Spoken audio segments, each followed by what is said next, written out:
are the blades of ire.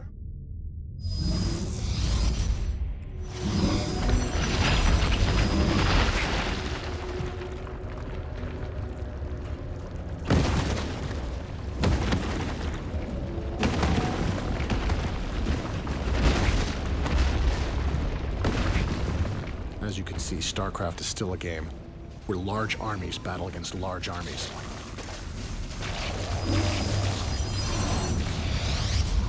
Our upgraded zealots can hold the line here for a short time, but in order to really survive against this many zerglings, we're going to need to bring in some additional firepower.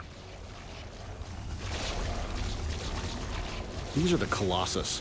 They're powerful robotic units that can use their long legs to step up and down cliffs. In addition, they have a powerful beam that sweeps backwards and forwards, able to do large amounts of damage to small, swarming units like these zerglings. This makes the Colossus the ideal support unit for this group of zealots.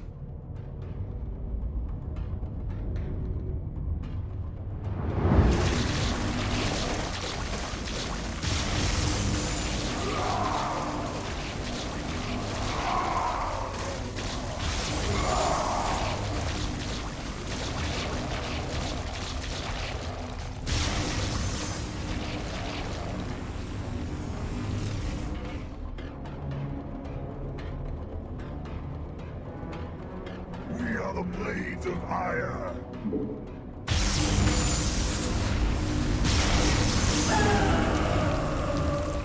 Now, while the Protoss have developed many new weapons, the Zerg have continued to evolve.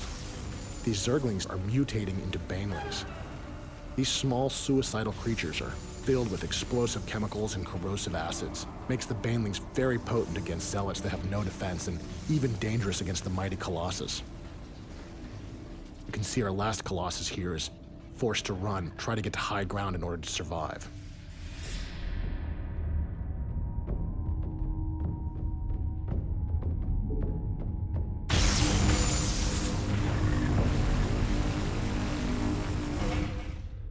The Colossus is using our new IK system to step up and down this cliff. It's just one example of the new types of technologies we're adding to StarCraft II to make the game more dynamic. Now, while the Colossus is very dangerous against ground targets, it's much more vulnerable to an air counterattack. This swarm of Mutalisks will quickly destroy our Colossus and then continue on to attack our base. We'll need to bring in some Phoenix. This is a new Protoss air superiority fighter. It has a special overload ability that allows it to fire its weapon at all nearby enemy forces. Unfortunately, after it overloads, the Phoenix goes offline for a short time. It can't move, it can't fight, and it's helpless against a counterattack. In the hands of a skilled player, the Phoenix can be extremely deadly. If you overload at the right time against the right enemies, you may destroy them all, and there will be no one left to take advantage of your temporary weakness.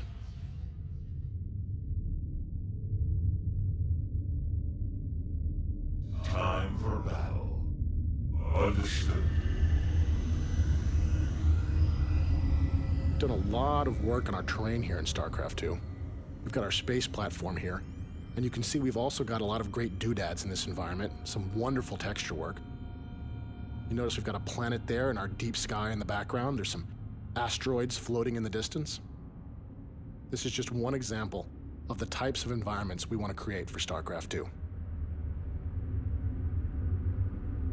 For honor, on the wings of justice.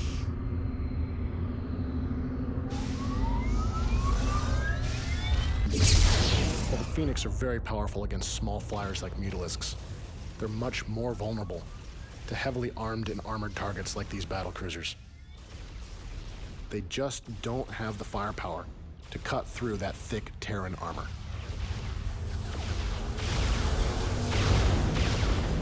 In order to deal with a battlecruiser squadron of this size, we'll need to bring in our warp rays.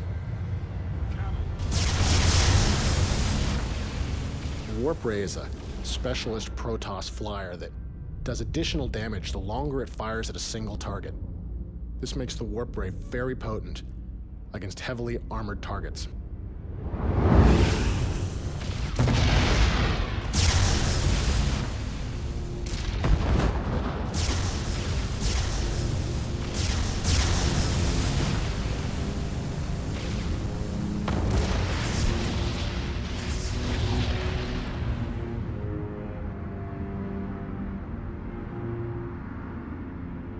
same thing that makes the warp ray powerful against battlecruisers also makes it very powerful against enemy structures. You can see this barracks is taking loads of damage and will try to lift off to escape, but it's just not fast enough to get away from the warp ray.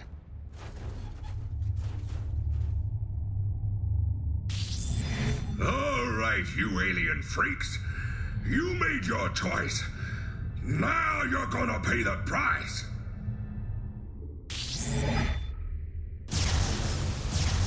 The warp rays are very vulnerable to small units. You can see these Marines are coming in, and the warp ray is just wasting way too much of his damage firing at a single target. Makes the Marines a strong counter for the warp ray. You notice our physics system is in action there. As these warp rays die, their pieces fall down and slide down the ramp a little bit. It's just another example of the types of technologies we're adding to StarCraft II. Now, with our warp rays destroyed, it looks like the Terrans are going to fortify their position here against us.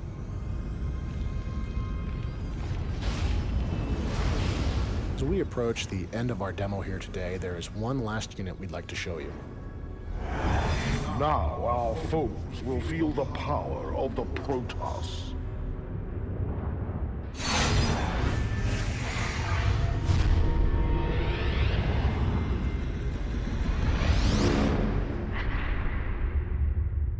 This is the Protoss mothership. It is the ultimate weapon of war in the Protoss arsenal. You are only allowed a single mothership at one time, and each mothership costs a significant number